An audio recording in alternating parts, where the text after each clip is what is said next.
Listen, whatever you do, don't go poking around in those old historic buildings if you're working alone, especially not in places with a shady past. It's dangerous, man. Could mess with your head in ways you can't shake off. I'm telling you this because it happened to me and I'm still not over it. My name's Caleb Reyes, and 2 years ago when I was just 21, I was this hotshot specialized electrician. You know, the guy they call for tricky wiring jobs in old spots. I thought I had it all figured out, optimistic as hell, arrogant enough to think nothing could throw me off my game. But yeah, this one job at the Elmwood Bed and Breakfast changed that quick. So, picture this. It's a regular Tuesday. I'm driving out to this historic district in town, the kind with those big old Victorian houses lining the streets, all faded glory and creaky charm. Elmwood's been around since the 1800s, turned into a B&B maybe 20 years back, but it's got that musty vibe, like it's holding on to secrets. I pull up to the porch, big wraparound thing with peeling white paint, and the innkeeper, this older lady named Mrs. Harlan, she's waiting there, waving me in like it's no big deal. Faulty lights on the second floor, she says, handing me the keys. Guest room at the end of the hall, been flickering like crazy, probably the old wiring again. I nod, all confident, because I've done a ton of these gigs, analyzing circuits, fixing corrosion, easy money. I grab my tool belt, multimeter, wire strippers, the usual kit, and head up the stairs. The place smells like polished wood and faint lavender, mixed with that dusty undertone old buildings have. Up on the second floor, the hallway's dim, even in the afternoon light filtering through these tall, narrow windows. I find the guest room, push open the door. It's heavy, oak probably, and step inside. Man, it's like stepping back in time. Antique furniture everywhere, a big oak dresser against one wall, velvet armchair in the corner, faded wallpaper with these Victorian scenes of rivers and paths winding through gardens. There's even an old piano in the alcove, keys yellowed like they've seen better days. Creaky wooden floors underfoot, and the air's cooler than it should be, like a draft sneaking in from somewhere. I feel this faint chill run up my arms, and there's a static crackle in the air, you know, that buzzy feeling like right before a storm. I shake it off. Probably just the old windows letting in a breeze, or maybe the wiring's throwing off some interference. I'm analytical like that. I don't jump to conclusions. No point getting spooked over nothing when I've got work to do. I start with the electrical panel, hidden behind that heavy dresser. Gotta move it a bit to get access. It's a beast, solid oak, but I manage. Testing the circuits with my multimeter, finding some minor corrosion on the wires, nothing major.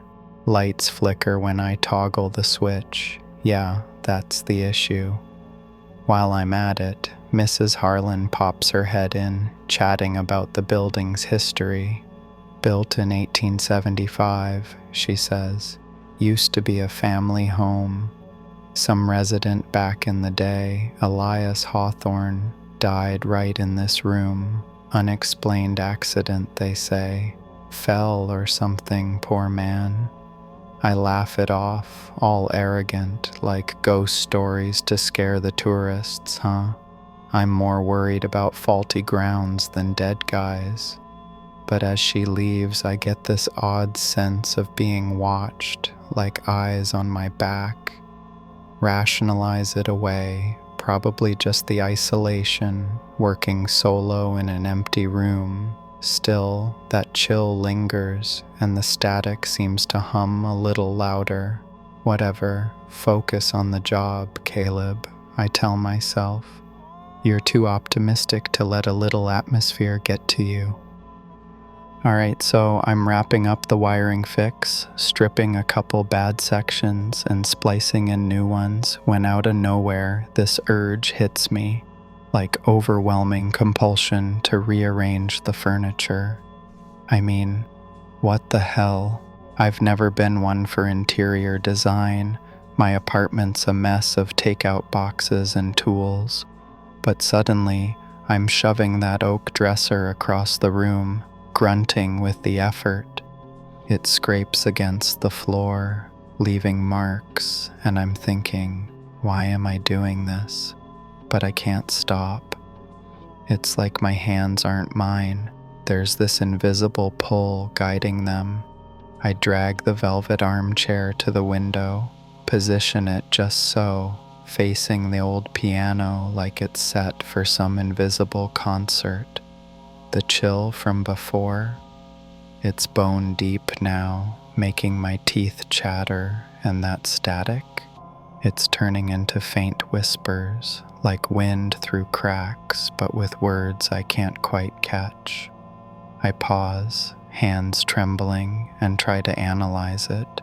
Maybe I'm dehydrated or overworked from that double shift last week. Yeah, that makes sense, right? Stress can do weird things to your mind. But then, bam, these flashes hit me, visions like snippets from someone else's life. I'm seeing this man, Elias Hawthorne, I guess, arguing with his wife in this very room, back in the 1800s. The wallpaper looks fresher, the river scene's vibrant, and he's yelling about money, some bill he can't pay, slamming his fist on that same piano. Then another flash, him stumbling down a path outside, maybe to the river inlet nearby, but it cuts to a fatal fall down the stairs. Thud, crack, darkness. It's so real, the emotions flood me, this anger and regret that's not mine. I black out for a second, just a brief one, and when I come to, I'm mumbling in this gravelly voice, all altered and accented like some old-timey captain or something. This room is mine, I hear myself say, low and possessive. What the fuck? I snap out of it, heart pounding, and address you directly here. Dude, if this was happening to you, you'd be doubting your sanity too, right?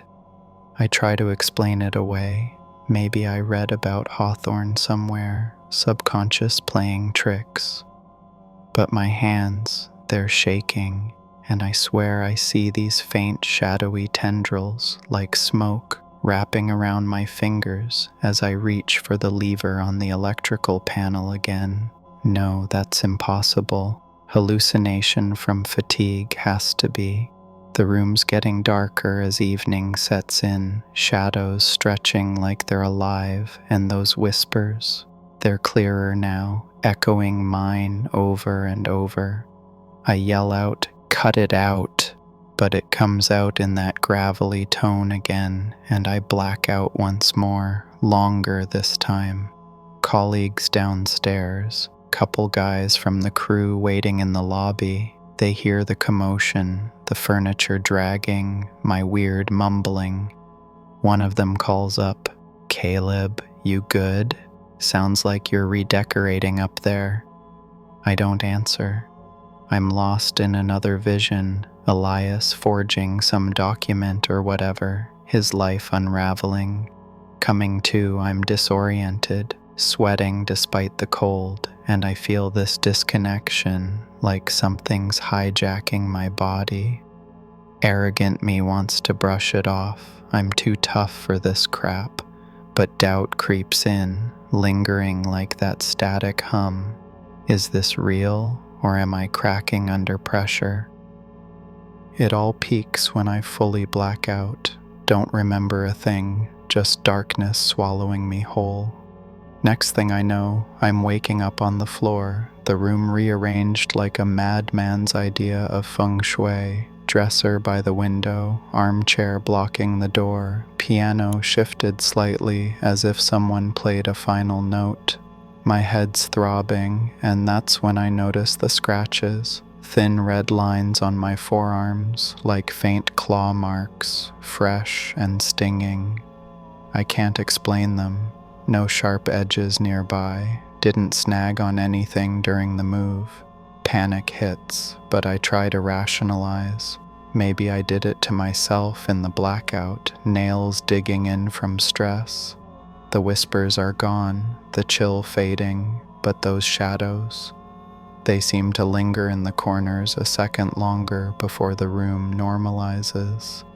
I stumble downstairs to the lobby, disheveled, tool belt half off, and my colleagues are there, sipping coffee. "Whoa, Caleb, you look like shit," one says, laughing. "What happened up there?" "Heard you talking to yourself." I mutter about the wiring, show them the scratches, thin, like from a fork tine or something, but they wave it off. "Overwork, man. You've been pulling too many hours. Fatigue does that. Go home, sleep it off." Yeah, that sounds logical. I'm analytical, so I buy into it, optimistic that it's nothing more. Later that night, back at my place, a crappy apartment by the river with a little porch overlooking the water, I sit there examining the scratches under the lamp. They're fading already, but they itch, reminding me. I hop online, research Elias Hawthorne. Turns out he did die in that room in 1892, mysterious accident, maybe a fall after some argument. Body found scratched up like he'd fought something. Coincidence, right?